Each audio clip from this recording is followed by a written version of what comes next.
Okay, so like when I was working with like the LA Gladiators, right, and like people would occasionally mention like, how do I get this job? How do I get in this? And like you get that question so often, and the true answer is if you can't really figure it out yourself. Oh my God, yes! You're not gonna get there. Oh my God, this is exactly it. This is exactly it. That's the true answer. Welcome, ladies and gentlemen, to the Minds of Media. My name is Blake Panashevitz, and today's guest is a wonderful caster and host who has worked with many game titles, including Overwatch, PlayerUnknown's Battlegrounds, Rainbow Six Siege, and more. Please let me introduce Geo Collins. Welcome to the show. Hello. Hi. I've realized that my hello was probably a bit. It was a little. I was expecting more. I was a little surprised. Welcome to the show. How are you doing today? I'm doing good. I've just streamed. I've just had. I always get the piss taken out of me for by my colleagues for the fact that I have eggs on toast every day. But I've just had my daily eggs on toast, so I'm feeling pumped.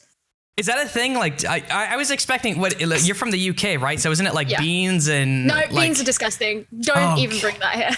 Oh, because that's like a very common thing that I see people from the UK talk about. And I'm just like, beans are not that appetizing. I'm sorry, but you have to always put something else with beans for them to be edible, okay? It's not even that. Just baked beans are disgusting. You bite into a baked bean, it's like, I don't get it. No, I'm not a huge fan. They're edible, but I'm like, you need like maple syrup or something else like that there for them to be kind of edible. Like we do that in the States.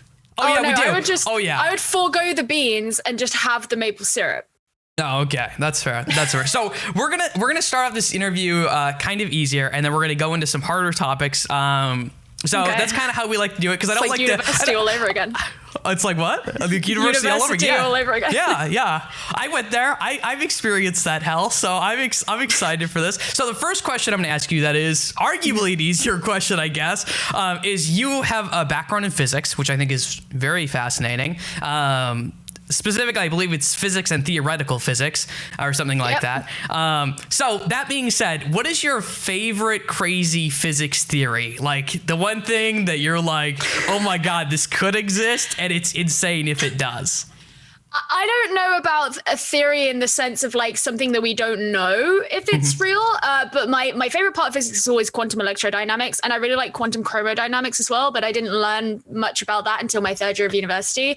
But I suppose when you look at it, like quantum theory overall has a lot of potentials and maybes that we'll never quite know about. I mean, when we were in Paris doing the APAC major, I was explaining to Milos the different primary philosophical interpretations of quantum mechanics, and those are things that we will never know what the actual truth is and stuff like that. So but yeah, QED is really cool. For those who don't know, that's how light interacts with electrons that are in particles, and QCD is how that's kind of how like quarks interact with each other. But yeah, I won't go too much into that. I don't think there's one like crazy theory. Like multi-dimensional theory or something weird. The thing is, like that stuff never interested me. Like loads of people are always like, oh yeah, space-time and like general relativity and astrophysics. And I'm like, I never cared about that stuff. I always cared about like the really, really small scale shit. But wait, can I swear? It's yes, you can. Good. Yeah, you can swear all you want. I don't care. I was always interested in the really small scale stuff, not so much the large scale stuff that just never really I don't know, tickled my pickle. Okay, I guess that's fair.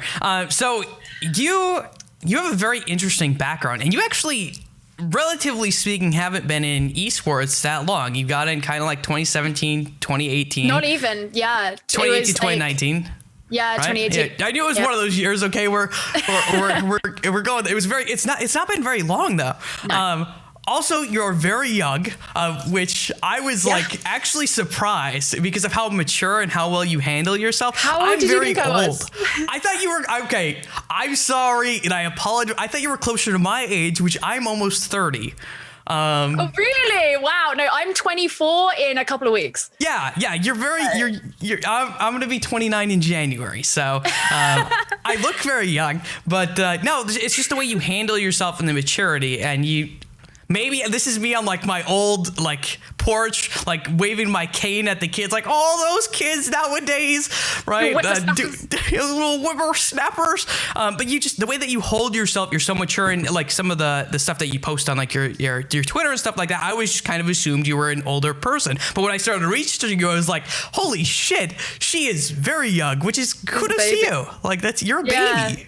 Well, I appreciate that. I actually don't know what specifically you're talking about that I've handled maturely. I like to think that I'm a mature person, and I have a lot of self-awareness, which I think stands out amongst a lot of like the young guys in esports, especially. Yeah.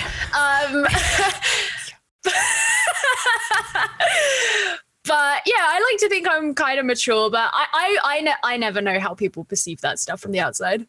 Yeah, well, my perspective is like that. So I thought it was interesting. I think maybe it's just because a lot of esports is very immature. So maybe you're actually like normal, and just the rest of it is just awful. Like there's always that possibility. We'll never know. So we'll never know. So you're relatively new, and so I want to kind of go into your life growing up and led into esports. So you grew up in the UK, right? Yes. Okay, where'd you grow up in the UK? I grew up in Essex. You would never be able to tell by my voice. I don't know if that will mean anything to you, but Essex is sort of, it's almost like the Jersey Shore of the UK. So especially down in South Essex, where that's where the only way is Essex was done. It's very trashy. It's quite a wealthy place in the UK, but it is very trashy. So you would never know by the way that I talk, but yeah, I grew up in Essex, but a lot of my, I had a lot of freedom growing up. And so for me, like a lot of my social life, even from a very young age, was in London, which like half of London's in Essex, half of Essex is in London, right? They merge into each other. So yeah, that's. Okay, you grew up in Essex. Do you have any brothers or sisters? Yeah, I have one brother. He's about 18 months younger than me.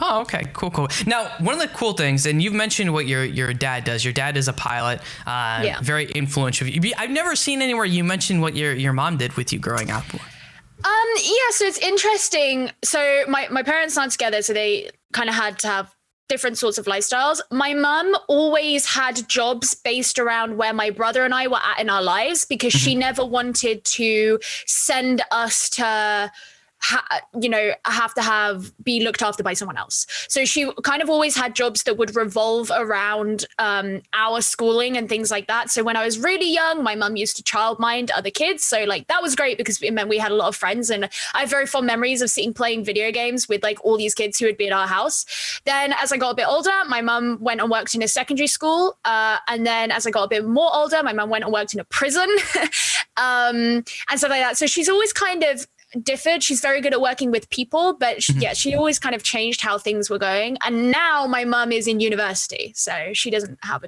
a job, I guess, technically currently.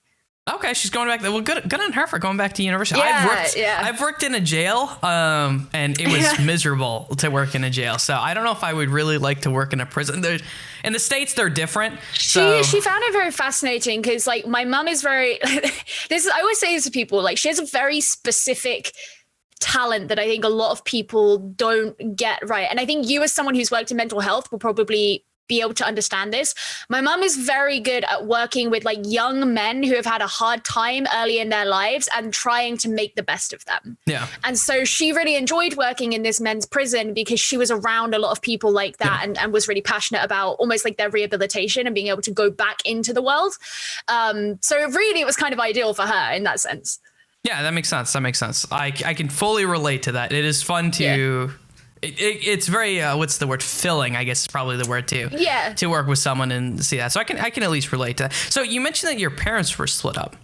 Has that always been the case, or did they split up as you were growing up? I think, God, I must have been about 2 or 3 when my parents broke up. Okay, you're pretty young then.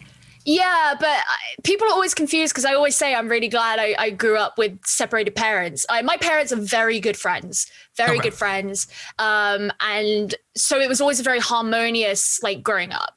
And No, it was great. Like I had two homes, and as a very independent person, like I was very independent, very young, I never had to worry about feeling like there was an authority of two parents. You know what I mean? Like whenever I see people from nuclear families who had to ask permission from both their parents to do something, I'm like, no, I'm sorry, that's too much for me.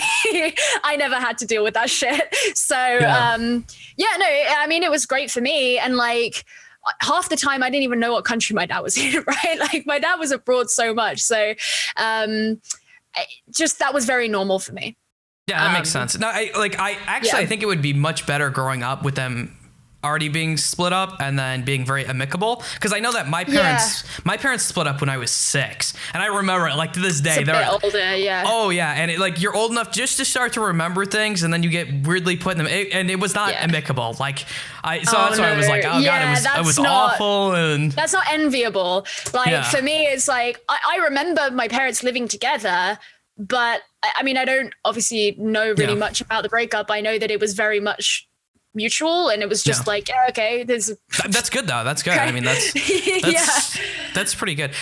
Did your mom push you to do like academia? Was that something that, or your dad, like growing up through high school, was that something you kind of got pushed into, was academia?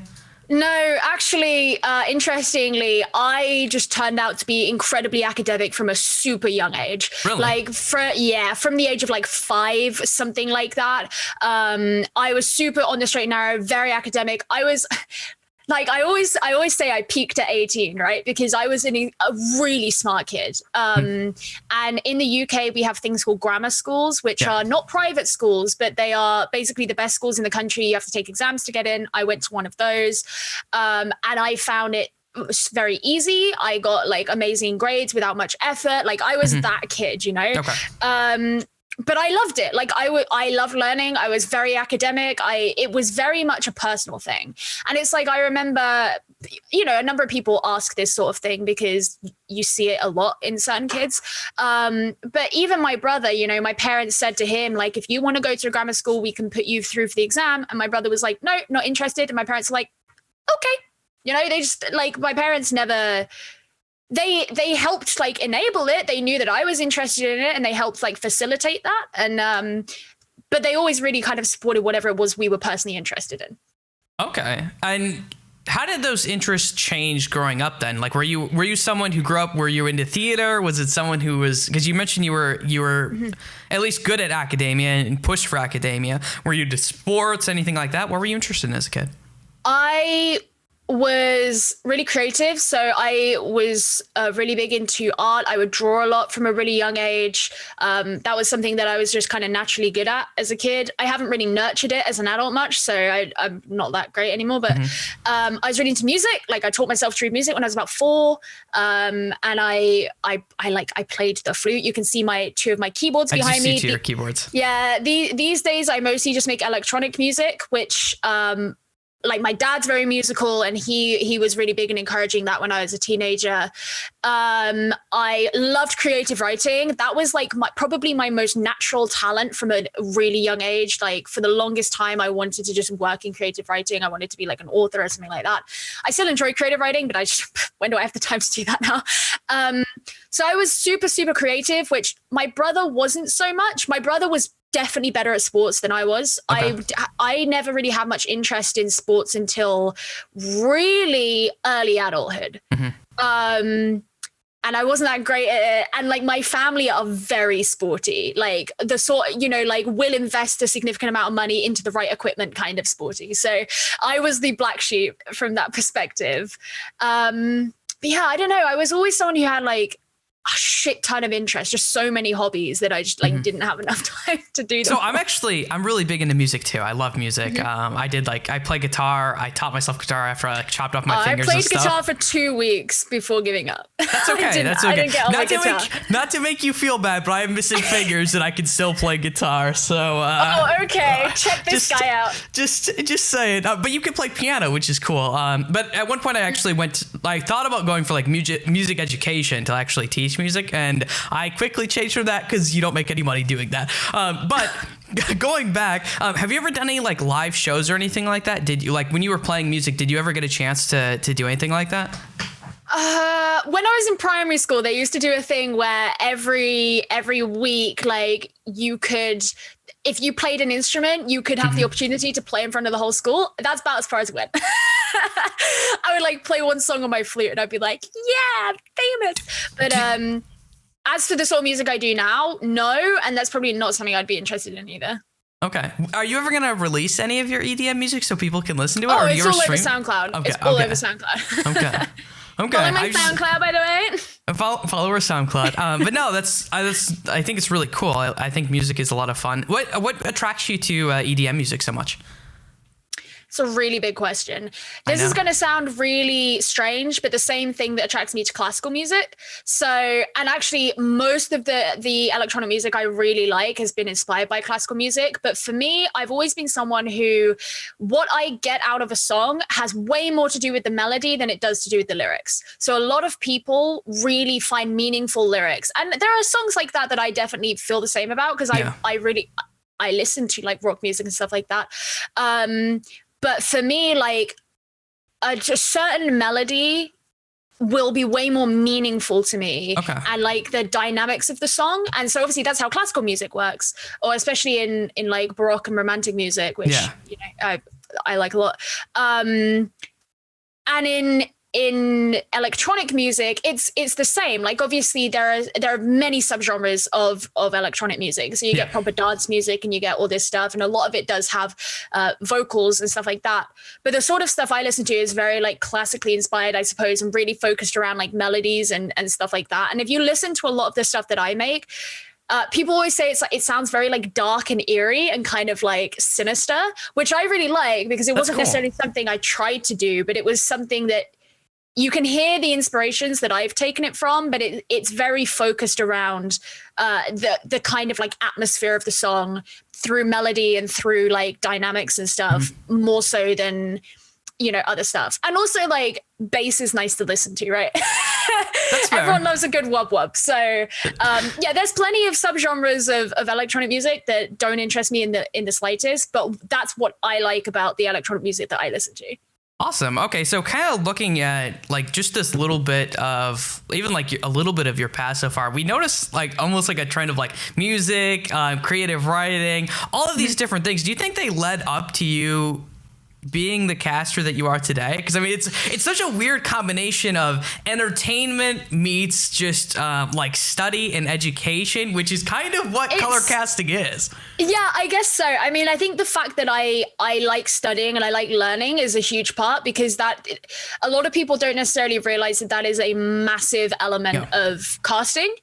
And obviously people have different ways of studying and different ways of learning. But for me, it really was kind of conducive to that.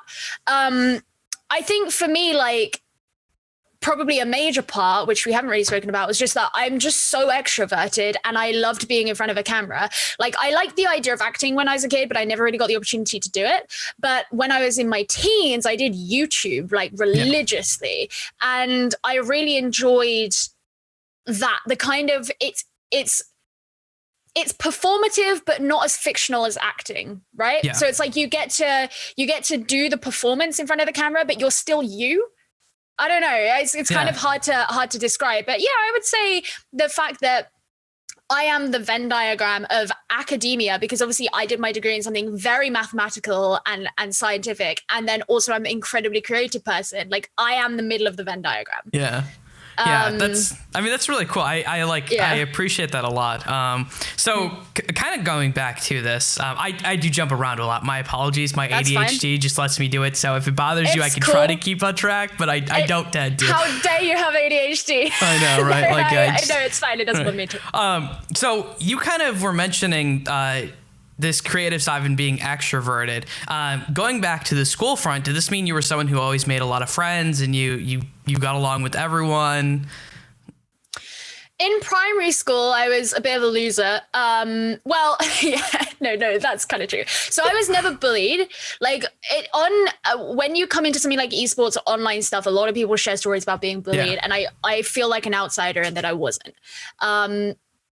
That's not a bad thing. Like, I don't regret it. Like, I'm not upset about it, but it is kind of strange. So I was never bullied, but in like my last year of primary school, my first couple of years of secondary school, or at least my first year of secondary school, there were just some like, I learned through practice to never be that person who like messages someone saying, am I annoying? Because I learned that is like the most annoying thing you can possibly do. That is how to make people dislike you. So, and then I had some friends online who I'd known since I was about 10, right? Like these online friends. And just the way that they were with each other really influenced my personality. And there was a time where I just turned around once, it must be about 12, maybe nearly 13. And I was just kind of like in my own head, I was just like, well, I'm just going to be like this crazy confident person. I'm just and that was it. It was just like a switch. And overnight, that was it. And then, you know, after that, like it was never that I was bad socially. I was obviously had natural social skills. You can't fake those. It was just very much the way I saw myself. And like, that was kind of it. And I've always been like a pretty charismatic person. And so I went to all girls school, and I always joke that by the end of my tenure at all girls school, I was the only person in my class who didn't have beef with anyone in the class, who like could talk to anyone from any friendship group and be fine. So I would say like, we didn't necessarily, well, I wasn't one of the popular girls in the sense of like Regina George, the popular girls. Yeah. But I was popular in the sense that I had a lot of friends and I was amicable with a lot of people. And I was good at like keeping that. Yeah, I mean that's probably the best way to end through your like little school career. To be honest, like it's probably better to be there than like anywhere else. You kind of touched on something that I've kind of noticed. Another thing about you is that you almost have this switch that when you say you're going to do something, you just do it, and it comes up I think quite a bit in your life. I'm willing to bet that there's times where you're just like, I'm gonna do this, and then you just. You do it. I am one of the single most self-assured people that I know. And I'm definitely like that because I'm like, just my general philosophy and outlook on life. I have never had anything in my life that would instill any kind of mentality on me to suggest that I can't do something. Yeah. So I really am like my own kind of perpetual motion machine in that sense. Like if I want to do something, I'll do it. Like who's to say I can't? Yeah, I think that's amazing. It's a good skill set to have. I think you have to be careful about being too stubborn sometimes, I feel like, but that might I've definitely run into that problem before. Yeah, definitely. Yeah. I'm sure we'll get onto that at some point. I relate a lot to that actually, because that's how I've always felt. Like it's like, you know what, anyone who says I can't do something, I'm like, fuck you. Like that's basically like, I'm going to figure a way to do it until I decide that I'm not going to do it. It has nothing to do with what you say. It's just whether or not I want to decide.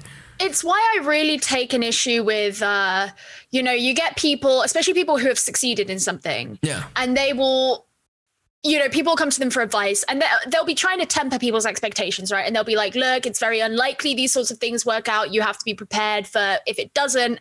And in that instance, I kind of just want to turn around and be like, it's true, but who are you to say that? Like, you've made it and you're trying to tell someone else that they can't? Like, fuck you. Even if it is true that you definitely should go into things with, a certain amount of realism, because you'd be stupid not to. It's still like, I don't necessarily see it as those people's places to say that, because for me, it's like, I'm not here to be told that I can't achieve what you did. Yeah. So I guess I kind of understand what you're saying but okay. So like when I was working with like the LA Gladiators, right. And like people would occasionally mention like, how do I get this job? How do I get in this?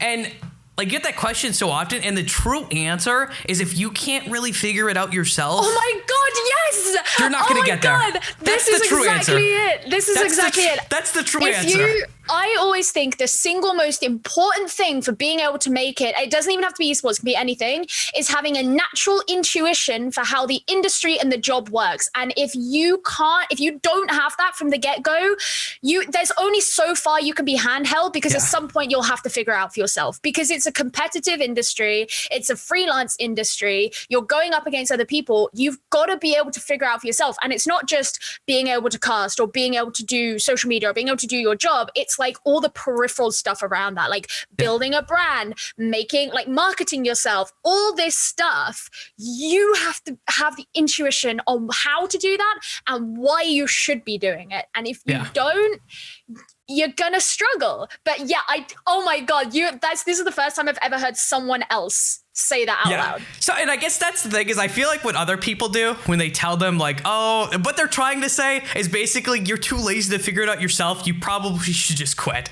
Because if you're asking me these, and I feel like it's like them trying to nicely let people down, when a lot of times, and I feel like I might have been guilty for this too, because I want people to believe in their dreams, but I also need them to realize that, listen, like, the truth is you can't get here the same way that I probably got here, because it doesn't really work, because it changes so quick. Like, some of the people that I've interviewed who've told their stories about, like, getting into, like, if you were to look at, like, Intero, right, going back to a Rainbow Six and my interview with him, he very much said he very much lucked into it. Like, one day he was doing some casting stuff and he got picked up. They were like, hey, do you want to cast? And then he was in and he was good. His and story he even is a says, huge fluke. Huge fluke. I know, but that's what I mean, is like, I feel like a lot of people's careers are kind of a huge fluke, though. When you look at, like, a lot of people of, like, getting in and, like, getting their first gig, sometimes a lot of it, like, there is an element to luck here. Definitely is. So, I mean, I don't know. I just don't feel like anyone can go down the same path. So if people were to, and we're probably going to get into this, if people were to try to redo your path, I don't think it would work the same way. See, the biggest thing I always say is, like, and this is something that, it's kind of a sensitive topic for some people, I suppose, but it's like, I think it would be worse if I were to lie about it, because I don't believe that it's fair to give, like, an idea that this isn't how it was for me. But for my specific way of getting into esports, if I didn't have the financial means to do it, I would not have been able to do it. Yeah. And so I would find it really disingenuous to tell someone else, oh, this is how I did it, you just need to repeat what I do. Because when it comes to, like, oh, it just so happened that this person had the money to be able to do that, you can't, that's not advice. You can't give that advice to someone, right?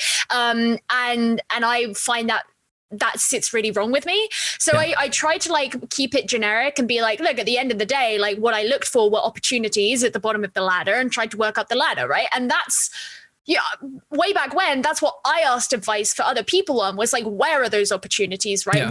Who's the best person to speak to? And I would seek out these people myself. And I can network, right? Like, I found these networks myself, but it was like, about, like, getting your foot in the bottom of the ladder, I can totally understand giving advice on that. But how you climb that ladder is then very personal.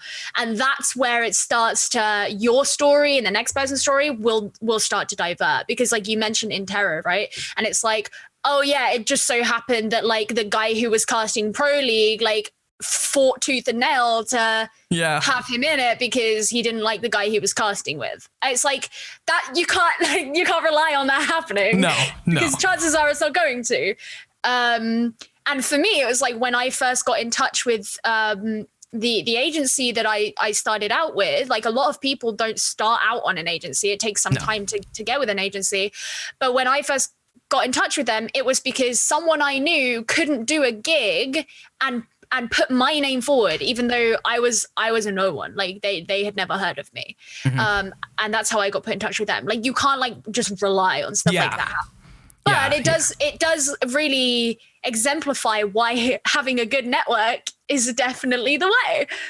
Yeah, I think that's definitely the important part of it. So quick little side tangent, fun talk. But I do agree. I think that basically people need to, like, it sucks to say that, though, because it feels really awful. But basically, you have to, at some level, figure it out. You have to figure out, like, like, people are going to, like, basic things are going to say, make content, network, like, but these are things literally for every single job on, like, the planet, right? Like, it doesn't, like, the basics don't really change. It's just beyond that is what kind of changes for it. So looking at your going through school, you were an academic success. You're doing well. You're looking to go into, you call it universities, right? Is that what you call college universities? You're looking to go into universities. Where are you looking to go? So my first choice university was Imperial College London, which at the time I think was either the first or second highest ranked university in the world. That's basically our equivalent of MIT. It's a science only university. And I got a spot there with very high requirements. I had an A*A* requirement, which British people in the audience will know what that means. Those were my predicted grades, so I shouldn't have had an issue getting in. I applied for the University of Oxford as well, but I really... So for Oxford, for a lot of their courses, you have to take an entrance exam. And I kind of, it wasn't even that I fucked up the exam. It was that I didn't try on the exam. I don't know why. I just really was sort of like YOLO'd it, and it obviously didn't pay off. In the UK, you have to apply to 5 universities. So I applied to a couple more as well. But yeah, Imperial was the one I wanted to go to. Okay. Now, is this the same one that you lost your spot for? Mm-hmm. Yeah. Okay. So this is such a sore spot, but yeah. I basically had, so I'm not someone who suffers from anxiety. I never have. But in the lead up to my exams, I had this really big bout of anxiety. Don't know why, don't know where it came from, but I had it. And I'm the sort of person who, when I feel anxiety, I can't distract myself. I know a lot of people who suffer from anxiety chronically, and they're like, okay, I'm going to do this because it distracts me. I'm going to do this because it distracts me. I can't do that. I'm the sort of person who's like, I have to sit and focus on it. I have to talk about it. It has to be the forefront of my mind. Otherwise it festers. And what that meant was that I couldn't focus on studying. I could not study for my exams. And I remember desperately trying and just feeling like utter shit. And as a result, I missed my predicted grades. And I still got like way above average grades, but they weren't what I needed to get into this university. And I remember going and picking up my results at school with my dad and just like crying my eyes out. Because it was, to me, like, you know, I said how like it's a really cocky thing to say, but I was like that kid who was like good at everything. Yeah. This was the first time I'd ever experienced like a real failure in my life. Like, it was the first time that I'd tried to do something and it hadn't worked out. And when that's what you're experiencing a month before you turn 19, that's quite an old age to first experience that. And I didn't know how to process it. And actually, it still affects me now in a number of things, but especially my first 2 years of university, it affected me so badly that I really screwed up a lot of what I was doing in general in my life as a result. But yeah, it fucking screwed me over so bad, like from a mental perspective. I lost the spot of the uni. Can you go into it, like what it felt like dealing with that failure and kind of like living the day-to-day life with that? Yeah, so for me, like in uni, let's say my first year of university, I was so scared of failing after trying that what I would do is not try. So it's like, to me, I wanted to be in control. And so it was like, well, if I fail on purpose, or if I just like don't do well on purpose, then that's because I chose to do that and not because I tried and failed as a result. And that was a really big mindset that I couldn't overcome. So it was like, I would go to actually my first year of university, I skipped uni a lot, but like I would go to my lectures and I would not make notes, or sometimes I would make notes, and then I wouldn't do a load of work. I would study for the exams at the end of the year. So I didn't do badly by any, like from an objective perspective, I still got, I don't know how you pronounce it, cum laude in like my first 2 years of university, first 2 years of university, our equivalent. So I got 2-1. But like during the year, I just couldn't. And so it was like, if there was something, I remember so explicitly, like if there was something I didn't understand, I would not ask anyone. I wouldn't ask my lecturer. I wouldn't ask my friends, because the idea of feeling like I couldn't do it myself and I had to ask someone for help was the most shameful thing I could possibly fathom, that I just wouldn't do it. Now, like most grown adults and even plenty of teenagers and even some children will know that that is a fucking ridiculous mindset to have. It's so toxic. It's not conducive to moving forward. It's not conducive to growth, success, anything like that. But I could not get over it at all. And it got to my third year of university, so my final year, or I suppose it wasn't supposed to be my final year at the time because I was still supposed to be doing a master's degree, but the final year of my bachelor's degree.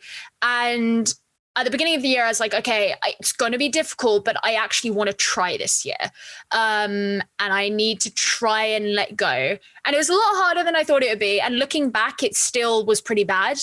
In esports, I've still had to be working on it and stuff like that, especially as like, I mean, even recently when I started on EU League, like I had to very publicly show my weaknesses because I didn't know as much about the game as the people I was working with.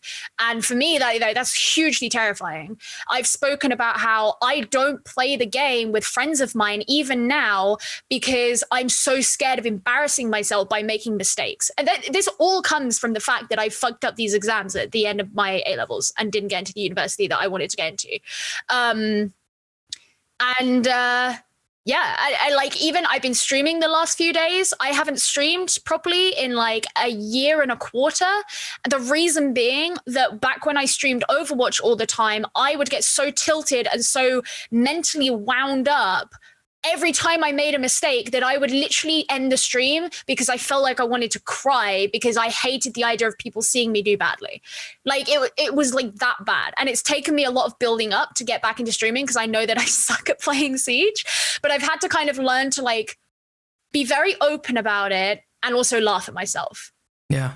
And that was something I couldn't do because academia was like always what I was so good at. Like from being a tiny kid, that was always the fundamental, here is what I'm good at. And I couldn't laugh at myself about it because like growing up, like everything I was working towards was going to like the best university in the world. Mm-hmm. And it slipped through my fingers. And like that would, for me, it's just, I fucking probably should have gone to therapy, but you know, I don't think I realized how bad that had affected me until I was maybe about 21. Yeah. So, yeah. So I remember hearing you briefly mention this kind of same thing, and I kind of want to talk because I relate to this a lot. This idea of not wanting to ask for help because it's so shameful, because it's something I struggle with to this day, like especially like with esports stuff and like this mentality of you have to figure it out, even though I have a lot of friends who are like in different areas of esports who have said, listen, if you need help, just ask. But I struggle so badly, and I'm starting to like break it now because I'm like, maybe you shouldn't have to do this all on your own when you have people who are actually willing to help. But it's a really big struggle, and I think a lot of people actually go through this idea of asking for help just because you seem it makes you feel like you're weak when you're really not. And like I relate to it on like so many levels there. It's so hard. I remember just before EUL started, or as EUL was starting, and obviously like Des, who's one of the other casters, I've been very, very close friends with him for about 2.5 years now. And I remember like messaging him and being like, look, one of the things I need to get over is the fact that I can't ask for help. So I'm going to like trust you. You're going to be someone who I'm going to make myself comfortable with asking, but like in return, I need like a blunt answer, and just not anything that I can interpret as like condescension. I know he wouldn't be condescending because he's not like that, but for me, it was like the way people word things is a very, very big deal. And I was like, like I will get better at it, but just for now, that's how it's got to be. And even in that time, like I feel like I'm much better at it. I'm much more comfortable with asking that. Yeah. But like it was almost like I needed like the safe space of like, this is the person who I'm not scared to ask. And it was even scary. Like, you know, at the start of EUL, I would message him sometimes and be like, oh, hey, does this do this? Or is this what this is? Or like blah, blah, blah, blah, blah. And I would be like super worried about it. But yeah, no, it's like, I don't know, crazy shit. Yeah, no, it's crazy. One of the problems for me is I never wanted my friends to feel like I was using them. That was like something that I always kind of struggled through. Is I'm like, I don't like, my friends are my friends, and I don't want like I would do like anything for my friends, but that doesn't mean that they're willing to do like, it just feels weird. I don't know. It's such a weird concept, but I like That's when you said it, I was like, holy God, I relate to this on like so many levels here, because I've always been awful about asking for help. Growing up, and it is a really bad thing to have though, to not be able to ask for help. So kind of an interesting thing. You're working through your college degree. What made you choose physics out of all the things you could choose? Passion. Like, so I went through a few, so I've always been very ambitious. So all throughout like my teenagehood, even my childhood, I always knew what I wanted to do, but that idea would change sometimes. So like, for example, there was a period where I really wanted to study medicine. We can study medicine as a bachelor's degree in the UK.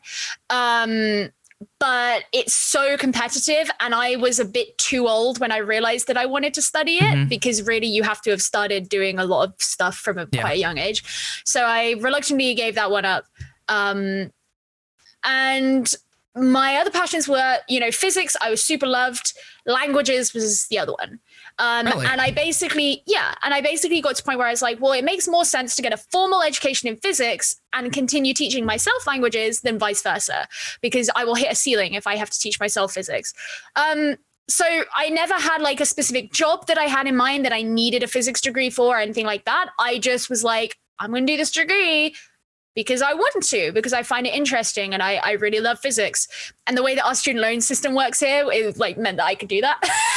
Meant that I wasn't paying like $100,000 a year for. Oh God! So you don't even want to know how much student debt I have. I don't know how much I have. I haven't checked. I don't want to know. Well, I know. I have $140,000 in student loan debt, so I think that's what I have. My degree alone will have cost me about $30,000, and then I will have had like maintenance stuff on top of that, so like some extra loans that I'll have to pay back. But I would say probably, if I could guess, probably between £40,000 and £50,000 worth of debt, maybe.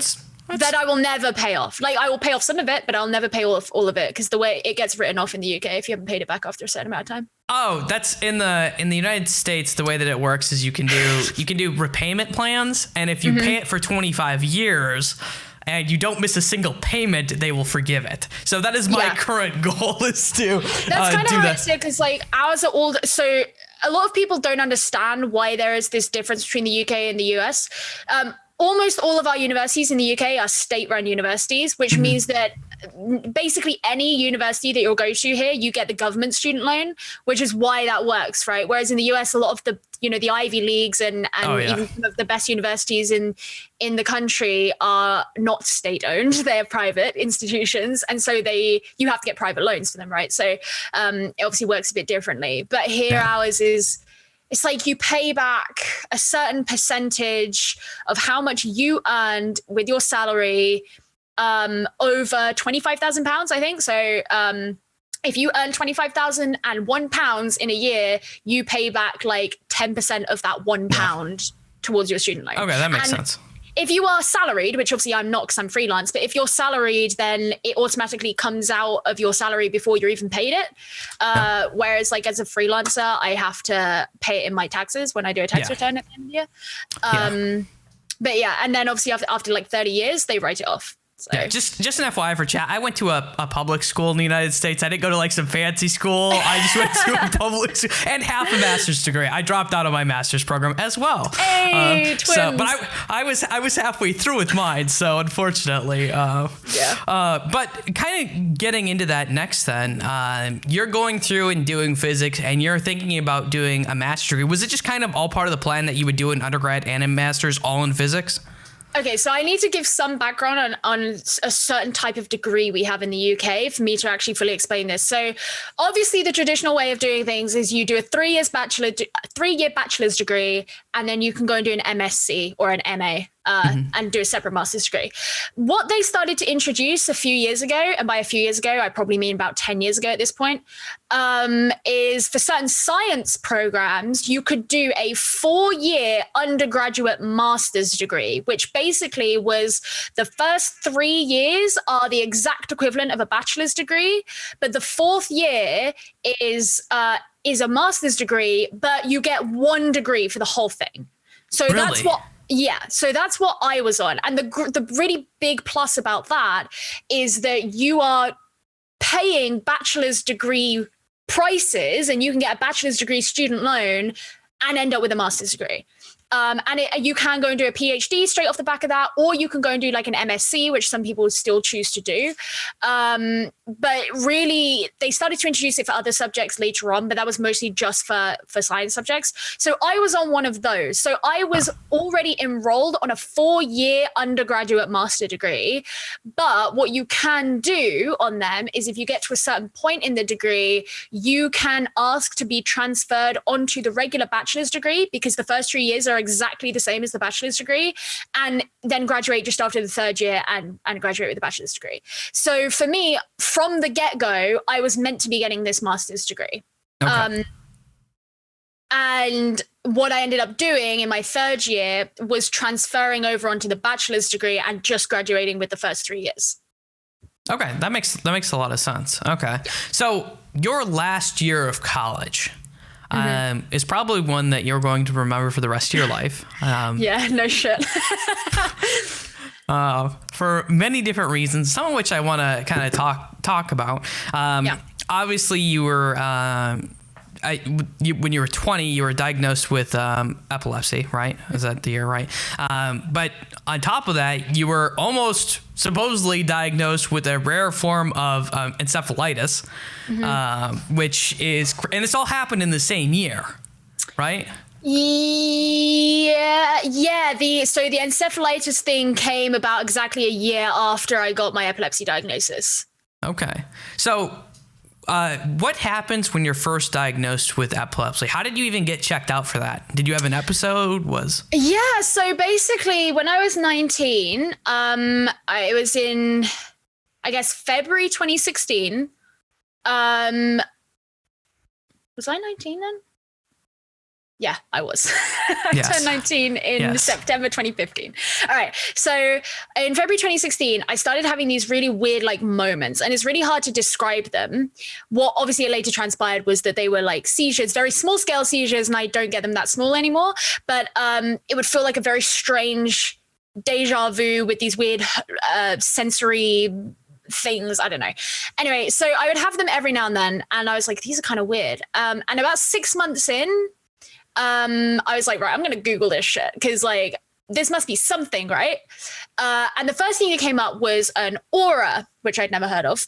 Now, an aura is a type of seizure, but it's only ever referred to as an aura when it's a warning for a bigger type of seizure. Okay. So what it actually was in and of itself was a different type of seizure. And I was like, maybe that's what this is. Maybe these are seizures. I don't know. So I went to a GP, and then from there on, I got referred to a consultant. And then the epilepsy diagnostic process takes quite a while, because you've got to have blood tests. You've got to have an EEG, which is where they glue all the shit to your head and measure your brainwaves. I had to have an MRI because when you're an adult, so late onset epilepsy is not too rare. If you are not born with epilepsy, the most common times to get it are at the end of your first decade or the end of your second decade. And obviously I was 19. So like that is the end of my second decade. Yep. But they do an MRI on adults because they just want to check that it's not because you've got a tumor that's secretly growing or something like that. But I wasn't worried about that.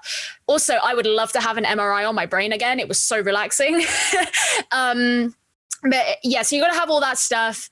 It can take a little while for the results to come through.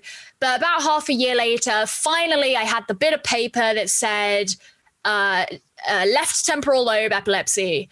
And I was like, fuck yeah, because that meant that like for me the really big thing, because I originally didn't plan to go on medication, but for me the really big thing was I just wanted to have the name to what it was, because obviously over this time it'd been gradually getting worse, and it was what a lot of people don't realize about epilepsy is you get all these like peripheral symptoms and stuff as well, and for me, because it's in my left temporal lobe, I started to get really bad memory problems, which I still have, that suck, and stuff like that. And so, you know, for me, that's what it was. Then they offered me a medication and I was like, okay, I'll try it. And that in and of itself turned out to be a huge pain What in the happened? dick. Because you went through 2 medications actually that had some pretty severe effects. What happened when you took this medication? Yeah, so epilepsy medication comes with a risk of some pretty bad skin diseases. One called Stevens-Johnson syndrome and one called toxic epidermal necrolysis, which is sort of like the advanced version,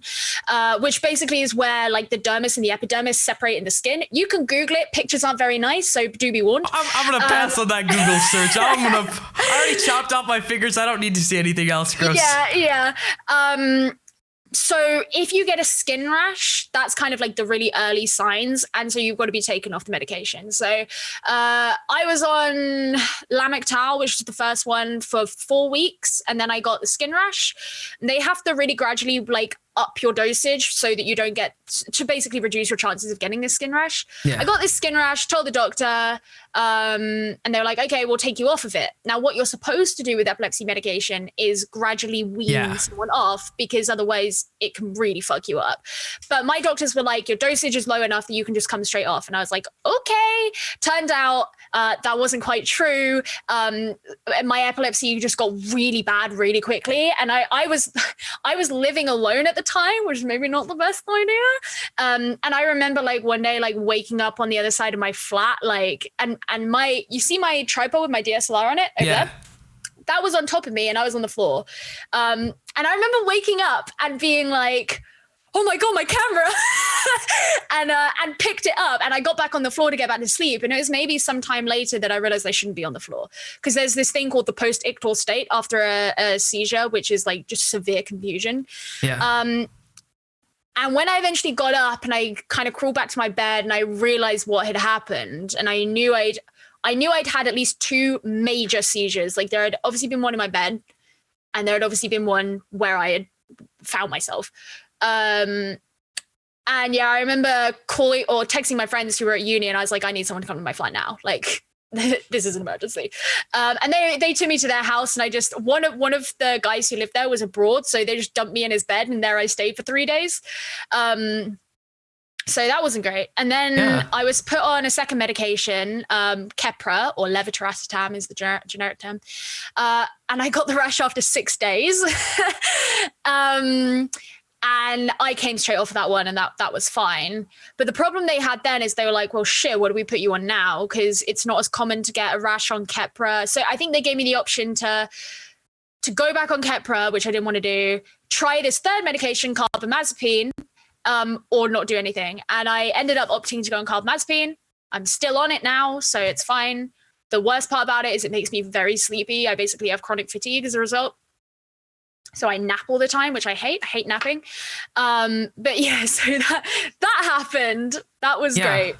So I have kind of a follow-up question for that. So one of the things that you mentioned is memory issues being there.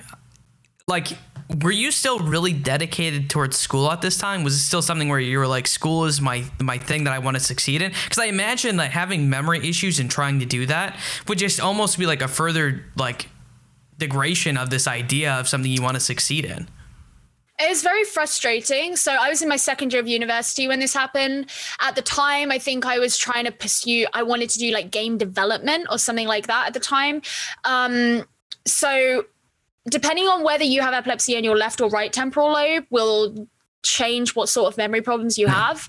So I have mine in my left temporal lobe, which is, get this, verbal memory. So the ability to remember words. So that helps with casting. Yeah. And also semantic memories. So the ability to remember facts, that helps with exams. So stuff like that. And it really is the sort of memory issues that work against me very much. And it's very frustrating because like I felt it a lot. And also like you get very bad memory problems like after you've had seizures. So like I have big black spots in my memory, but that's kind of to be expected, right? But yeah, it was very frustrating. I wouldn't say it was a real big turnoff from like school or anything like that. It was more just, oh, this is something I've just got to deal with now. This is just part of my life.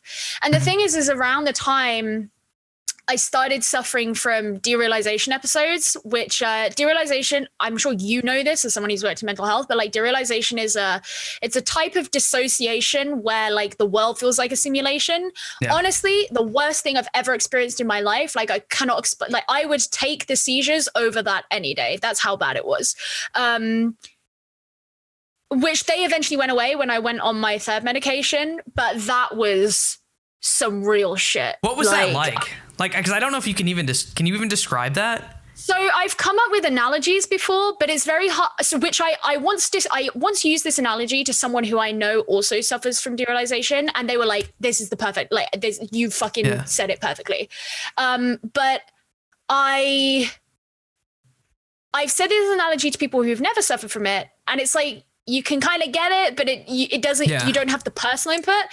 So the way I describe it is, if you imagine a room, but the ceiling has been removed, and instead of a ceiling, you've got a ladder that's lying across and it's sort of rested on the walls, and you're lying on the ladder and you're looking through it and you can reach through and interact with the room, but you're not there. Oh, wow. That's kind of how trippy.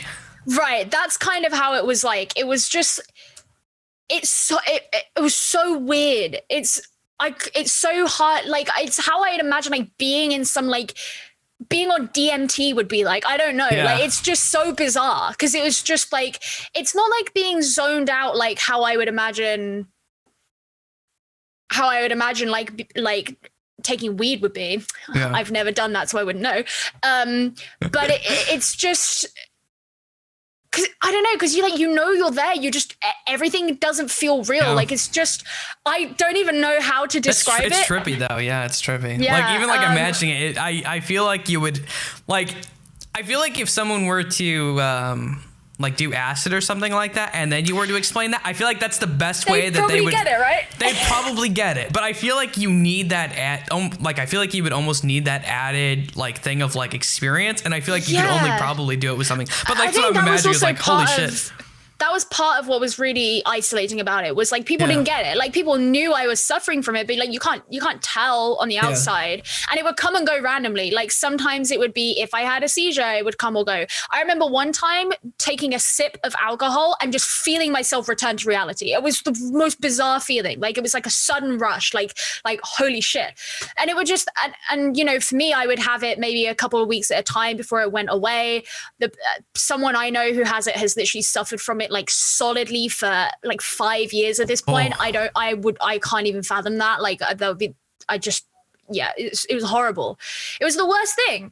So yeah, I was having all this random shit come along with the epilepsy, which all eventually went away when, I mean, I still have the memory problems, but like the derealization and most of the seizures went away when I went on carbamazepine. That's good. You know what I just thought of when you gave that analogy? It reminds me of Inception, right? Where everything feels real. Kinda, yeah. Like but, that's what especially like towards the end where he's wondering whether or not he's in real life or not, and he just sets the spinning top going. I would have needed a totem. Just be like, like some kind of totem to know. But that's what it reminds me of, which is just surreal. Like that's like the best way I think of like, oh my God, would I be in a real world or not? That's so crazy. You mentioned that the seizures are mostly when do you still have seizures? Like, is this something that still happens? Yeah.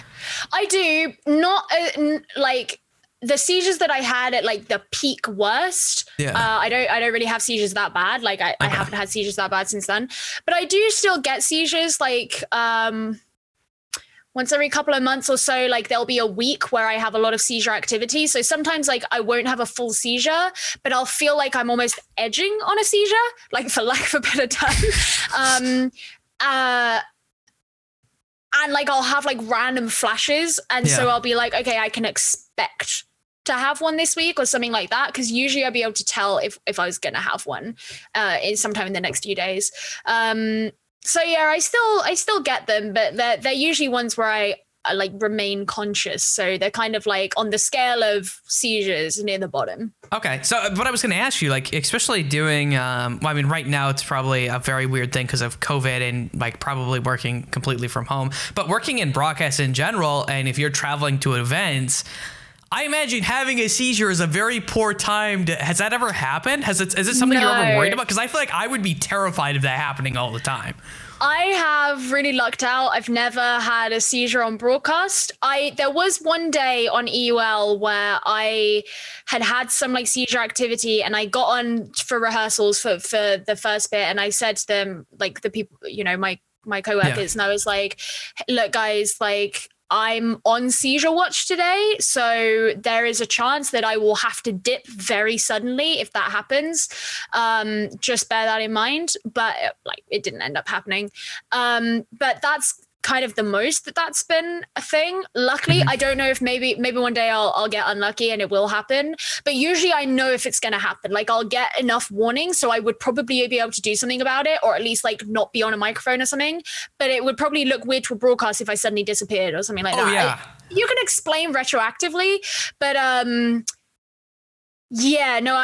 never had that. The worst, I mean, to be honest, the bigger fear is not so much the fear of having a seizure on broadcast, because at the end of the day, if that happened, epilepsy is a fairly well understood thing. And so an audience would probably get it, right? The worst part is oftentimes if you have a seizure, you need a couple of days to recover.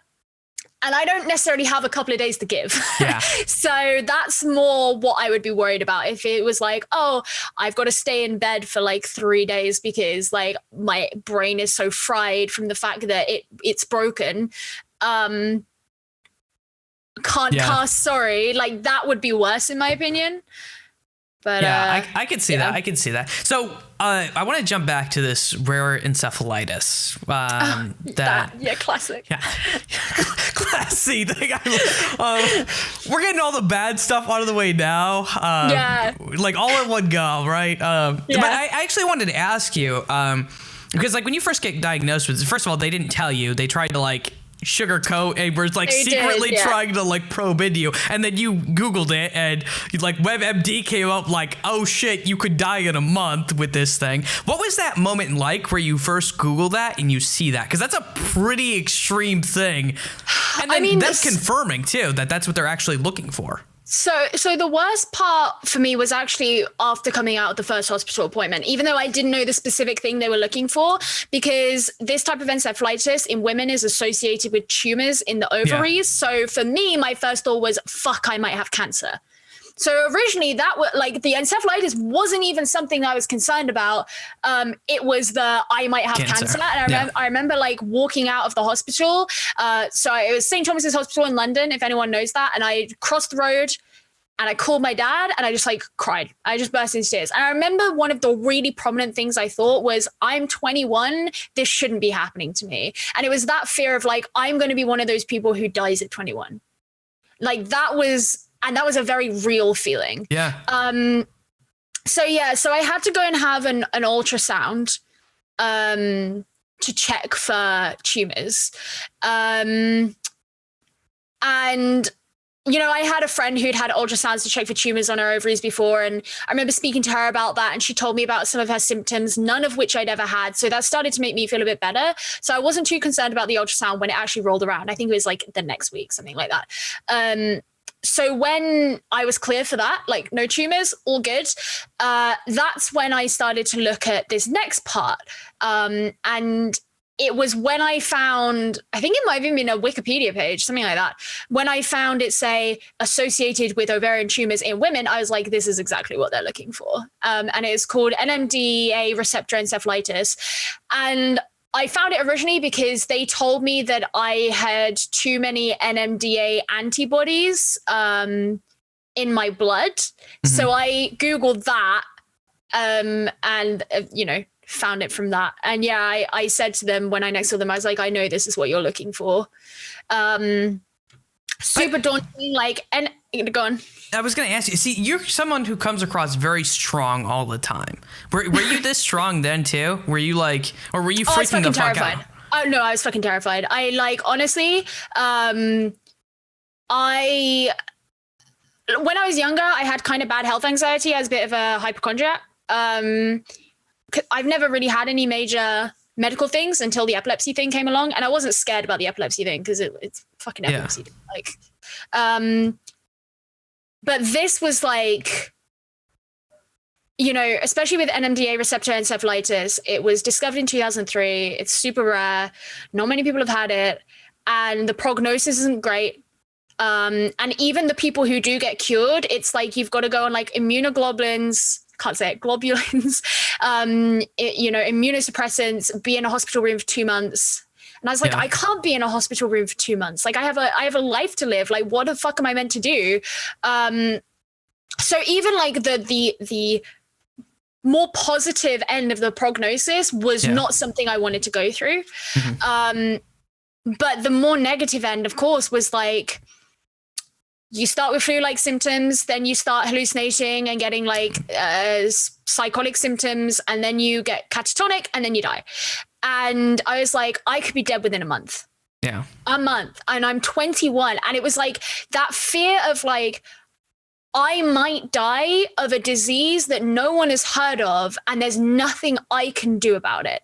It's not, I got myself here. It's not, oh, this is something that is really common and at least the healthcare system knows loads about it. This is fuck, this is rare. I've never heard of this before. Also, my mum had encephalitis when I was a kid. So like I'm not, I'm certainly not super naive to how that was. And I don't know, I was fucking terrified. I was a mess, an utter mess. And obviously I had to go and have this lumbar puncture, which they're not fun. Those are very painful. It's a really weird type of pain. Like because the needle is very long and thin. Yeah. And obviously it goes right. They actually put it, they mark 2 sites on your spine, just in case one doesn't work. And they put it in the first one and it didn't work. So they had to put it in the other one. So I got to have it twice. Oh. And it's more just the feeling of like, it goes in and obviously like the actual distance it goes in is not very far, but what it feels like is it's just going and going and going. And it feels like ice cold, but also really hot at the same time. And it's just like, just a horrible feeling. But I had my best friend there with me at the time, and we were cracking so many jokes. I actually made the doctor who was doing the lumbar puncture laugh. But we were cracking so many jokes that we got told off because we were in a semi-private hospital room, and we got told off because there are a lot of people there having serious procedures and we were being inappropriate. Oh, yeah. I mean, but, bitch, I might die in a month. I don't care. Yeah, literally that. Right. Oh God! Imagine saying that. It was funny. And then I had to do the recovery of that on my own because my flatmate was conveniently in Portugal that week, and you can't really stand. Like the recovery of a lumbar puncture is honestly one of the worst experiences I've ever had. It's horrible. You can't stand up. You can't sit up. You can't really do anything. Like you've got to check to see if your back is leaking cerebral spinal fluid, because if it is, you've got to go to A&E because they got to do an epidural and basically plug the hole in your spine. And I would, like, the dural headaches that you get from lumbar punctures are so painful that I would go to sleep crying every night. Like it was just horrible, man. And so that on top of everything wasn't great.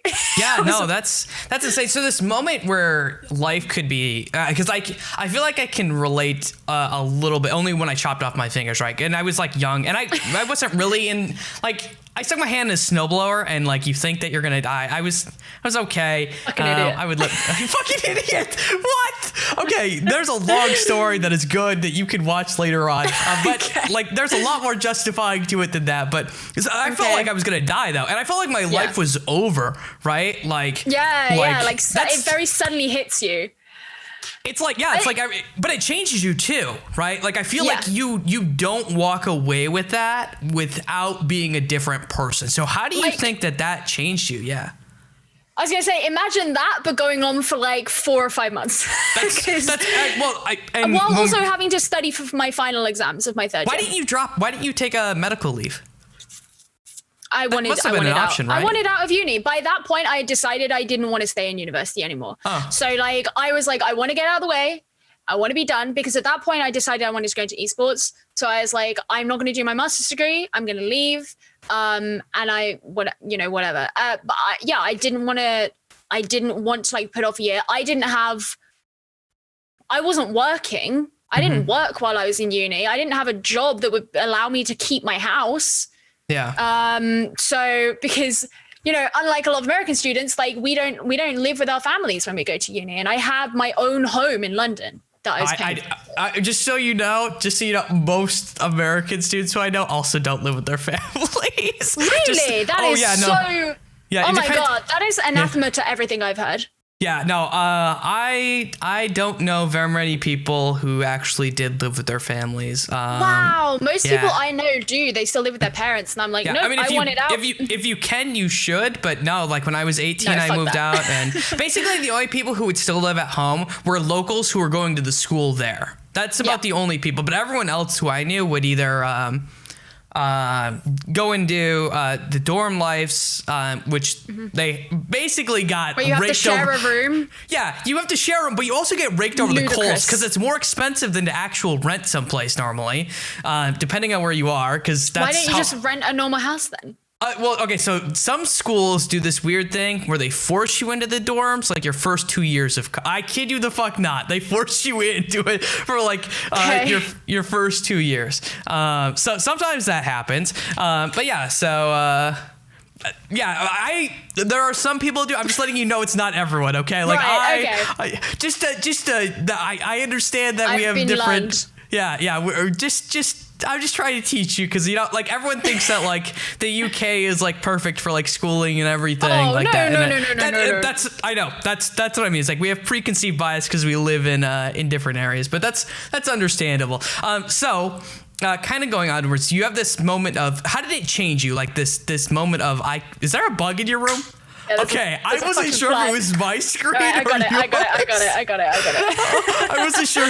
But how did it change you? Like, did you start to reevaluate what you were going to do with your life? Did that cause you to say, I better live my life like it's last? Or right. So, I mean, I had never been a really big risk taker on a really large scale. And the big thing that I did was leave university. For me, that's like, it was the biggest risk that I've ever made. I didn't really have a plan. I had never casted. And I was like, I'm going to go to esports. Like for me, it was like, right, I'm just going to do this for me. Yeah. And that was it. Like taking my first steps into the career that I have now was what changed for me. The fact that I was just like, I'm just going to do it. I'm just going to do it. That's kind of okay. that. So I want to ask. It's a pretty big jump, I think, to go from theoretical physics to esports. Was esports something that was kind of like always on your mind? That were you really passionate about it? Was it something you watched a lot of? Well, I mean, I'd always wanted to work in gaming, or at least for a long time, I'd wanted to work in gaming. And I really got into esports at the start of 2018. I was familiar with it before then. I have friends who would during our lectures would sit and watch Dota and League of Legends, but I was never into MOBAs. So I was very much a first-person shooter person, and my friends weren't. So I was naively under the impression that there weren't really FPS esports, which is just insane. Yes. And it was when the Overwatch League inaugural season started that I found my esport that I started watching and getting really into. And then I was like, yeah, I could fucking do this because like this basically amalgamates all of my skill sets. Yeah. Because obviously something to bear in mind is that when I got this, or just it was around the time that I got this like whole medical scare arise, because I'd secured an internship at a very big global financial company. What were you going to do there? Business and finance. Interesting. Okay. I would have made a shit ton of money. And very hard to get those internships. Yeah. And I emailed them one day and I was like, I want to break my contract. Like, I don't want to do it. So at this point I was like, I left the internship that I hadn't even started yet, but I was contracted for. I had started getting into esports. I had this huge medical scare and I knew where my skill sets were. And I was like, this is something I could do. This is something I would enjoy doing. And this combines everything I fucking love to do. I'm just going to do it. I'm just gonna do it. That's what I appreciate about you though, is that you're like, I'm just gonna do it, because that's how I felt about like a lot of things. So I was like, yeah, well, there's a will, there's a way. I could basically, like when I first got into esports, that's basically what my thought process was. It was like, I want to work with players and their mental well-being, and I'll figure a way to do it. So I went to school and I started I worked my own business. I worked in mental health, and I just sidestepped. I was like, this is how I'm gonna do it. I'll find my way, because I need money, unfortunately, too, because I don't have enough money to just go on it, which is just how it is. But yeah, no, I think that's this mentality of just being able to do it, I think is really great, and I think that more people should kind of have that. I think it's a good mentality to just generally have. I was gonna go in without a plan. I was like, all right, well, I will just live off my savings for a while. Interestingly, the thing that made me the most comfortable about it was that I had a degree. So if everything went wrong, I had one of the most employable degrees you can have. And I had no doubts that I would be able to get a job with it. So like I knew, okay, if it all goes tits up, like I'm still fine. If I didn't have a degree, I think I would have felt a lot less confident about that. But I remember speaking to my dad about it. I was like, this is what I'm going to do. And he was like, would really rather you didn't spend all your savings doing this. I will just pay your salary and your rent and everything for like the next 6 months, and like you just spend your time working. Oh, damn, that's awesome. Right. Which is why I said at the beginning that like I don't necessarily like to tell people, oh, here's how I did it, because like not everyone has that option. And I would never have asked him for that, and I was really taken aback that he was willing to do that for me. Yeah. But it meant that from the get-go, I could work on it full time, like from the very beginning. Yeah. And I didn't have to balance it with a job. I didn't have to balance it with uni. I didn't have to worry about anything like that. I could just solidly work on it. Yeah, I mean, I think that works out really well. So kind of jumping to your dad a little bit, because I kind of avoided talking about him a lot of this time. One of the things that you've said is your dad has helped you to teach you to think critically. He encouraged your love for politics, music, gaming, art, and academia. And he even gave up his job for COVID, which I guess is something that you talked about. So how integral is he to your life? Because it seems like you take a lot of the skills from your dad. My dad and I are very similar people. I'd say the biggest difference between my dad and me is that I would say he's probably a bit more introverted than I am, but I am like queen of the extroverts. So like, yeah, everyone's more introverted than me. My dad and I are very similar, and yeah, it's true. He definitely did teach me how to think critically, because like when I first started getting interested in politics around the age of 13, a lot of people are influenced by their parents' beliefs. Yeah. My dad never really presented his beliefs. He just spoke to me and taught me how to assess what I was listening to and form my own.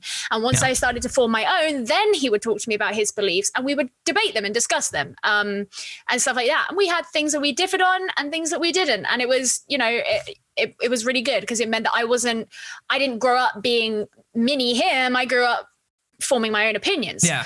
And yeah, my dad, he loved that I worked hard at school, and he really encouraged that. He thought it was really cool that I was doing physics, but also he's very creative. He's good at art and music and likes those things, and he likes to invest time and whatever in those things. And so the fact that I was interested in that, like he was willing to also invest not just time but money in allowing both me and my brother to be able to do those things as well.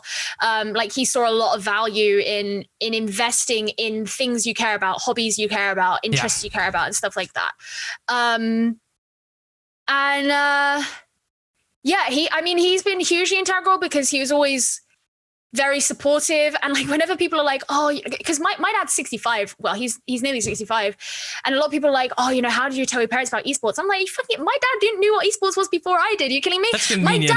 My dad built his new gaming PC earlier on this year, and his specs outdo mine like fucking crazy. Like my dad, he's a gamer, boys. Like my dad's very cool, and I've never once had to explain anything I do, not just the esports, not just gaming, anything like that. I've never had to explain anything I do to him, because he's been very interested in similar things. And we just have a very similar way of thinking about the world and a very similar way of talking about things and stuff like that. So we've always been very much on the same wavelength.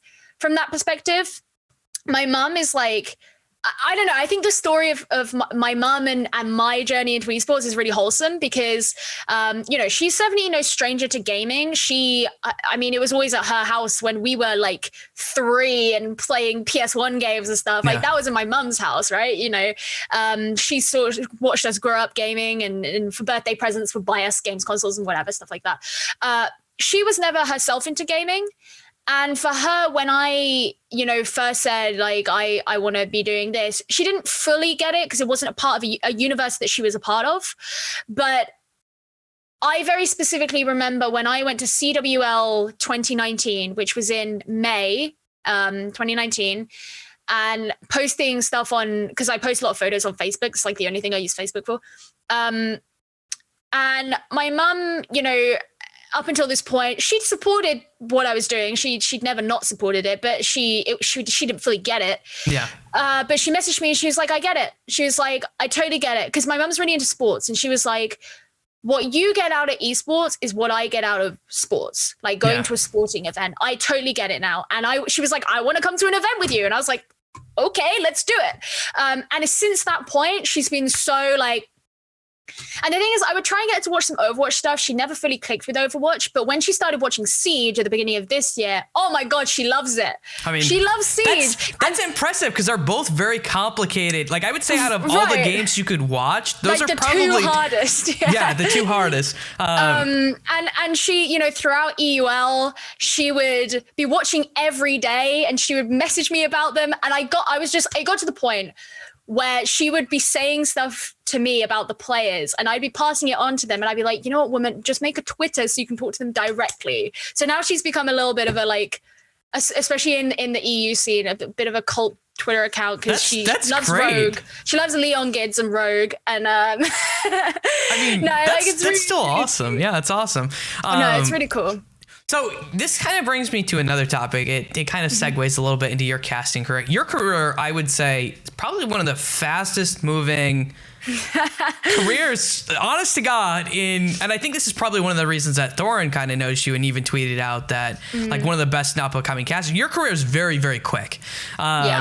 And it's impressive. But one of the things you mentioned actually in your Thorin interview, which I kind of want to talk to you a little about, you mentioned on his reflection saying you have doubts about feelings, you're good about what you're doing, and maybe that actually you're not. That there was a time where you were working and you were like, oh, maybe I'm good, but maybe I'm not because things aren't actually working out as quickly, even though you have one of the quickest careers in existence. But I think this is a really interesting concept because I think this is something that I struggle with a lot, where I've been told with people who've been on this show, being like, Blake, you're honestly one of the best interviews who's ever interviewed me. And I'm like, wow, that means a lot, but I don't have anything to show for it other than this great interview, which I appreciate and I love this. But like, I feel like that's something that a lot of people actually have to go through and deal with that to a degree. Like, I don't know if you know Captain Flowers from League of Legends. I know the name. He's a really big caster. So I knew him before he was in Riot. And he was, I would say, he was really, really good before he got in. But it took him, I think, a year and a half. And like them doing interviews with him for like a year and a half with him before they would even bring him on. And he would cast every day. So I can understand that like feeling of sometimes it's just a pain. For me, I mean, again, comes, I guess, down to the fact that like there'd never been anything before where I hadn't been able to do if I wanted to. And so I sort of came in, and this is maybe not the best way to think about things, but I came in as like, and there's always going to be part of me that feels this way, even though I know to the contrary, but I don't really believe in luck. Right? I believe that if you're good enough, genuinely good enough, and you know what you're doing and you understand, and it comes back to the intuition thing, right? Yeah. You will get there. So for me, I had this association with how good you are is linearly proportional to how fast you make it. Because if you're good enough, they will want you. Yeah, right? I agree with that. Yeah, I agree with that. It's interesting because one of the big reasons why I had that proven wrong to me, and it took me, even though I could see the evidence of it, it took me a long time to accept that this was the case. So I was in a relationship with a guy who is a caster. Yeah. And one of the really big frustrating things for me was just, not seeing those results as fast as I wanted to. And like he was very much doing the exact gigs that I wanted to be doing and stuff like that. And it wasn't that I resented that or anything. It was just that he got into his job very quickly. And I remember thinking like, why isn't that happening for me? Am I the only person who thinks I'm good? Like what is this? Well, on a side note, just a second there, I think for both of us, and correct me if I'm wrong, it's much better to think that I'm the issue so that way I can work on myself and fix the problems than to think that like blaming the entire world around you. I feel like that's where I'm at. Oh my God. Yeah, definitely. Like I'm really guilty of beating myself up if something isn't going the way I want, because I'll always be like, oh, it's because I'm not being good enough. Right. Yeah. And being in that relationship and being in that situation, it really like it forced me where I had to come to see things differently. And also, like, you know, so there are definitely many different things that were going into it. You know, there's the fact that Overwatch at the time, like where it was at, there weren't really an abundance of opportunities in Overwatch. It doesn't matter how good you were. That's just the way it was, because there wasn't really any upwards movement into the Overwatch League. So the people who were in contenders and stuff like that were just there and stuff like that. And for me, like, you know, I mentioned earlier about being really stubborn. The biggest thing I was very stubborn about was I want to work in Overwatch and that is it. I'm not going to work in any other games. I'm not interested. That's not what I want to do. And a really big point of growth for me, like looking back, is my gradual acceptance and even desire to start looking at other games and start not seeing Overwatch as this perfect beacon of light that's the only light into which I wanted to walk and that's the only place I wanted to be. When I started to become okay and interested in the idea of being somewhere else, that was a real turning point of how healthy my mindset was for me. And obviously I ended up somewhere else and I'm really happy with where I am. And I remember one of my friends she's a player manager, so she's in esports. She turned around to me once at some point in 2019, probably about halfway through, and she was like, your problem isn't being bad. Your problem isn't where these people are at. Your problem isn't whatever. Your problem is Overwatch. Yeah. And I remember at the time being like, no. No, she was right. She turned out to be right. I actually saw her like last week and we were talking about it in the back of an Uber and she was like, no, I told you. I was right. I was the first person to see it. And I was like, yeah, you were. I was so fixated on this idea of making it an Overwatch that I really like didn't allow myself to get into a healthier place and whatever and stuff like that. And for me, it was a really big like point of growth to be able to get to that point and be willing to move away. And when I made the executive decision to turn my back on Overwatch, my door just opened, to turn my back on Overwatch, like that was a huge moment for me. Yeah. I mean, I would say that that's probably a great moment. I've always been very skeptical of Overwatch, even when I worked in it. I was like, no, and I've talked to a lot of different people. I mean, I love it. I love the esport. I think it's great. And like, there are people who shit on the Overwatch League. I don't have negative opinions on the Overwatch League like some people do. I really don't. It was more like from a personal perspective, it was the right decision for me. Yeah. And I feel like I hope it does well, but I have some I just worry about like what happens if Overwatch does really bad, just because of how much money went into it and the broader consequences of that. But I actually think Rainbow Six is a very healthy scene and has the way that it's been built up feels very natural and not like supplemented. Organic. Yeah, and I like that. I'm a very big fan of like organic growth comparative to inorganic growth. So like I think that's probably a good thing, and I think that there is some room to grow for Rainbow, and I think Rainbow's a great game, to be honest. So I wish I understood it more, but I don't at all. So I mean, same. You should understand it a little bit more than me. I'm hoping a little bit. Maybe a little bit. A little bit. So one of the things I kind of wanted to talk to you about is I think that you're very outspoken, and I would say this is a good thing, not as a bad thing, about like politics. You're not the first person to have said it.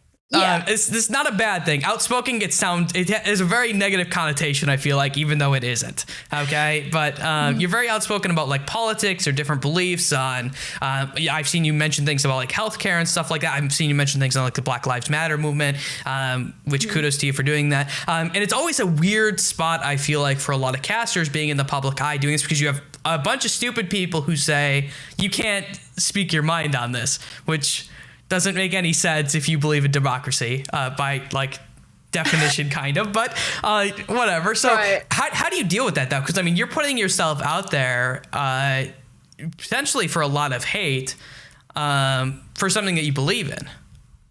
Well, for me personally, I haven't really had much of an experience with people being like, "Oh, stick to casting." You know what I mean? Like I've actually avoided that somehow. Oh, that's good. I know there are definitely some people who get a real brunt of that. But I mean, if someone turned around to me and said that, I'd be like, "Fuck off!" Like I have the right to vote. I have the right to talk about politics. I don't give a shit who I am or what my job is. But you know, I try to so. You wouldn't be able to find anything now because like I did a purge on my Twitter however long ago, but back in 2014ish to about maybe a bit later than that, 2015, 2016, 2017, my Twitter was mostly politics. Really? Mostly politics. Yeah. But very like partisan politics. I mean, like normal politics as well, but like I was very involved in politics in university and even before then. And I was very interested in like the actual political system in the UK and stuff. So it's like I definitely have my party biases and things like that. And there were a lot of elections and referendums in those years, if anyone remembers those. So, I would talk about specific things like that rather than general issues. These days, I try to not be too contentious because at the end of the day, it pisses people off and you don't gain much from it. Yeah. So with things like Black Lives Matter, it's like, okay, that's a really important social issue. Yeah. I actually went to one of the Black Lives Matter protests here in London, which I didn't post about on social media. That wasn't because I didn't want to offend people. It was more because I didn't want to be self-congratulatory. Yeah. That's always a weird spot of like, do I showcase this to the world so more people see it, or is it just something that is like affirming that I'm doing this thing? It's a really weird thing. That was it was a good day, and it felt like I was a part of something, and I was really, obviously from the perspective of like when you go to something like that in your city and seeing like the people who are in the same place as you and like the people who you share a city with all standing up for the same things, and like like people marching down the road and you've got cars driving the other way all beeping their horns in solidarity. It's like stuff like that, and you kind of feel like you're a part of something, and I felt like that was a really important thing. But I've said some inflammatory things. Like I did. Oh, I don't want to drag it up too much. I did some tweet about. It wasn't about the American flag. I really screwed up how I worded it, and a lot of people got angry at me for it because people misinterpreted what I meant. But that was kind of my fault because I'd worded it badly. Because people don't like to feel like their country is being insulted, right? And I definitely said some inflammatory things about American patriotism, and especially after that tweet, I was like, I'm gonna dial it back a bit because I didn't gain anything from this. I gained like a decent number of retweets, but like I also gained a lot of people in my community like getting angry at me when I didn't really gain anything from that. But yeah, for stuff like, if someone says to me, do you think that healthcare should be free? Like, yes, I do. And I'm going to say that, but I don't see that as a huge statement. Do you know what I mean? Yeah. Like, I love talking about politics with people, but in recent times, I've tried to, because I know that I will fall down the rabbit hole. I know that about myself because I love politics so much. Did you ever think about doing anything in politics? Was that something that ever thought your mind, like working in politics? For a really long time, my plan was to go forward, have my career, and then run as an MP in the UK, like after my career. So it was always, I want to go into politics, but after I've had a career first, because politics is one of the very few things where you don't need to go in at a specific time. You don't need a specific qualification. You don't really need anything. And in fact, it almost helps if you've had a career first. Yeah. Because I would like, at the time I wanted to like, I wanted to represent a specific party. Whereas now if you ask me to like pick a party, I'd be like, oh God, I hate them all. I know. At the moment in the UK. But I think working for a certain department as a civil servant would be kind of cool. Like, I don't know which department, probably like education, healthcare, something like that. Yeah. That would be fun. But like that, we'll see if I get there. But I still, if esports ended tomorrow, like politics is 300% something that I'd be interested in going into. Nice. Okay. I have another hard question, kind of. 2020 has been one hell of a year for just like everything, right? We had COVID, we had Black Lives Matter. One of the things that came up was kind of the way that women were treated, both in gaming and different things. You had the sexual assault allegations all coming out there towards these people, which has been like. I feel like it's not an unknown issue. It just kind of got brought to light. Like, I feel like a lot of people... it's like a big cleanse. Yeah, like almost like a big cleanse. But I actually had Sam on here last week, Tech Girl from South Africa. And one of the things that she mentioned was... I know her very well. She's very nice. I really liked her. One of the things that she mentioned in esports and gaming is being a woman. She was basically told you have to either go into the room making everyone call you a bitch, or you have to flirt. That's what she was kind of told growing up, because it's just not fair in the way that women are treated, which is a hell of a way to... Yeah, basically, one of her bosses told her that is like, hey, and I think it was for journalism technically, but she was like, it basically applied to esports as well. What do you think is like one of the fundamental problems with like how do we clean esports so it is better for women? I guess that's the question. Right. I always will hold that I think I'm the wrong person to ask, because I have not ever had the sorts of experiences that I hear other people having, which obviously I'm very grateful for, but I've never been sexually assaulted. I've never... Like I'm very, I don't know. It's really hard to say, because like I get weird comments and stuff, but they don't faze me. I'm very not bothered by a lot of things. And obviously if someone sexually assaulted me, then like I'm going to be bothered by that. But it's like when people make comments to me, like that doesn't matter, especially as like on social media, I kind of flaunt my sexuality a little bit. Yeah. And I'm very in control of that.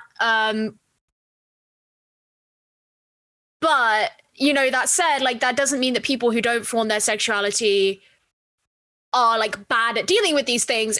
You shouldn't have to put up with that kind of thing, but it's just like, I don't know. It's weird. So like for me, I always say like the worst thing in esports about being a woman for me is, oftentimes the positive discrimination, because I found very early in my career and even like midway into my career that a lot of people would want to push me into hosting, because hosting is seen as the woman's role. I never wanted to be a host. I was always a caster. I'm not interested in hosting. I never have been.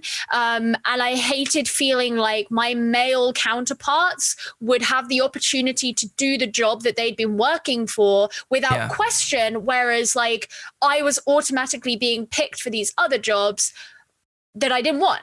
And to a lot of people, they're kind of like, how could you throw those opportunities away? You could get into esports really quick and make a shit ton of money, especially as hosts make more money than casters on average.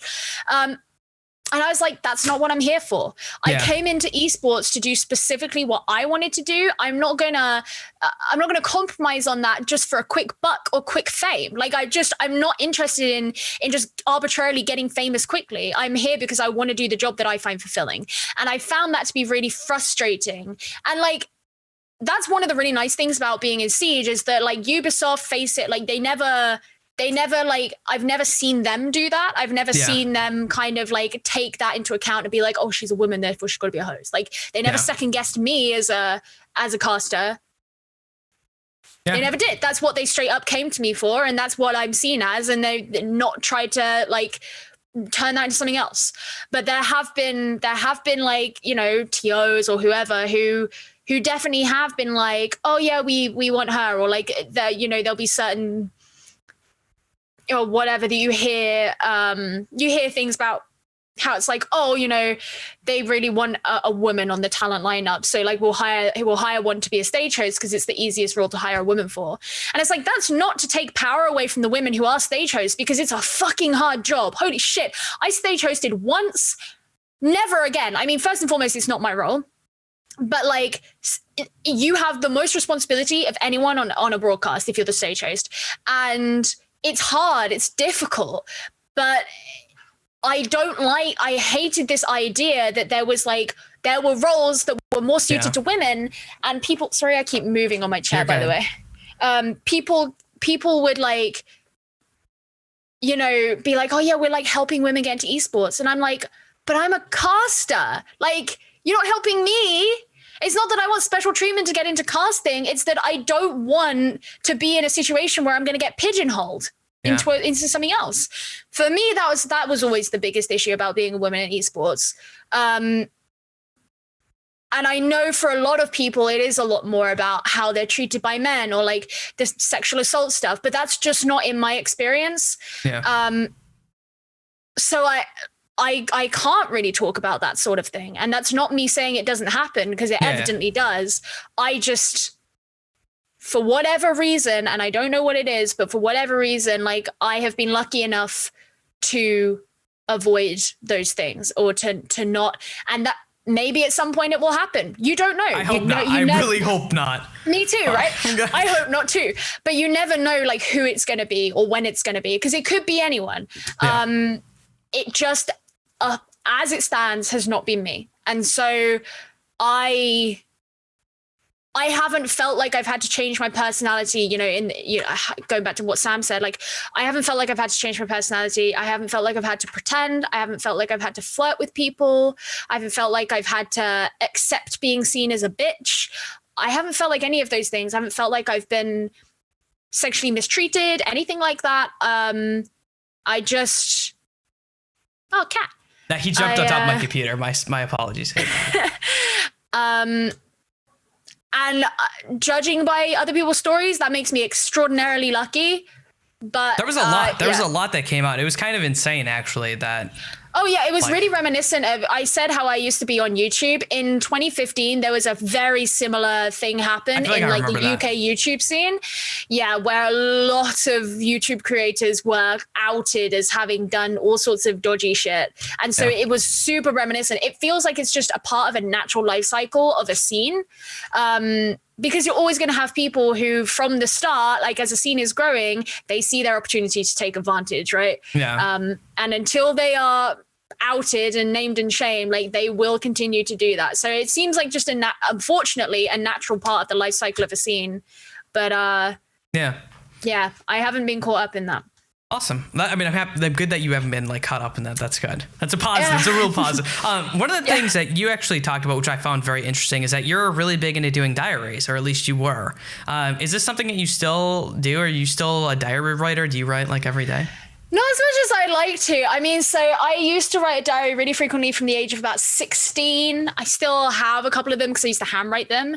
And then at the beginning of this year, maybe last year actually, I started writing some on my PC, but I don't think I've written anything since about March this year, because the problem is my life got so busy that I didn't have any time to sit down and write. And by the time I was like, oh, I could write about that, it was like, no, there's too much. There's too much. So yeah, I don't know about that, but I did once. Oh my God, this is going to sound so stupid, but the 3 handwritten diaries that I wrote from the age of 16 to 21, I typed up the entire thing, mostly because I wanted to read it all back and I wanted to see how like my life had gone. But also I find it quite therapeutic to type things up. And it was something like, oh my God, how many tens of thousands of words was it? I want to say it was about 60,000 words long, something like that, like 3 diaries. Wow. That's a lot. I mean, that's probably good. That's good. That's good. That's probably not. I mean, that's also like 4 years, right? That's 4 or 5 years. I mean, that's pretty good. I feel like that's how it's healthy. That sounds like a good thing. Did you find it very therapeutic to do diaries? Is that why you did it? Or did you just like to record always things? really liked the fact that I'm definitely an archiver. If you ask anyone I know, I'm the sort of person who's like, I'll screenshot messages and stuff, not because I'm going to send them on, but because I like to keep them and I like to read back on things, right? I am an archiver through and through. And I kind of like that. I like the fact that it was a story that was unfolding, and I wanted to be able to read back on it and see how things changed and see what had happened. And because it's like, this is like my unique story, and there were going to be loads of little details that if I didn't record them I would lose, right? And like that's what was kind of crazy for me. I don't know. And even it's good. I think it's really is good, because you do lose memories, or you like memory is especially very if you get fickle. epilepsy at the age of 20. Oh yeah, I bet you I can see that being really good too. Yeah, like just looking back at these things. So yeah, like I think it's a really I kind of wish I would have done that, but now I'm just like it's a big effort. It is. It's a big effort, but yeah, I'm glad I did it. But I feel like also the thing with my life now, like there are a lot of things that happen in my personal life that I would like to record because they're obviously not online. But for the most part of my life and my career and these really huge couple of years that have happened, it's all online. You know, it's like I can find that stuff. So like it would definitely more be things like that happen in my personal life that I would feel the need to record more so than my career. Yeah, no, that makes sense. That makes sense. So, believe it or not, I've had you here for almost 2 hours. I believe it. I hope it's been a fun time. I have one question for you left. Okay. This is arguably the hardest question I've asked you up to this point. So I hope you're prepared for it. Having had the experience being on the show, it's hopefully fun. If you didn't like it, too bad. You're already through it. Sucks, you're already here. Having had the experience being on the show, if you could see anyone to be on this show, who would you like to see? And if you pick someone who I've had, I'll let you know. I would love Bren from Overwatch League. Okay. Bren is one of the funniest, either Bren or Josh, to be honest. Both of them are hilarious. If I ever just need to laugh, I'll put on Josh's playlist on YouTube of his story times because he's the best storyteller I've ever heard. But I think Bren would be really interesting because he's such a fun guy. But I know he's spoken online sometimes about like certain like hardships that he had when he was younger and stuff. And I think his story is someone who I'd be interested in hearing. Awesome. Well, that being said, if you have any shout outs, that's all the questions I actually have for you. And thank you so much for being on here. If you have any shout outs or anything, you're more than welcome to them out. Otherwise, I'll close out the show. Shout out to Tim and Perry, my parents. Oh, okay. That makes a lot. I was very confused for a second. Shout out Tim and Perry. Tim the lad and Pez dog. There you go. For everyone out there, thank you so much, Geo. I loved having you on here. It was a lot of fun. This has been the Minds of Media. Until next time, I hope you guys all have a wonderful day, okay? Oh, hello there. I hope you enjoyed this video. So make sure to like, subscribe, and turn on those notifications. Shout out to all my Patreons that support me. If you're looking to support me, you can find my Patreon at patreon.com/improvblake. You can also find me streaming throughout the week at twitch.tv/improvblake.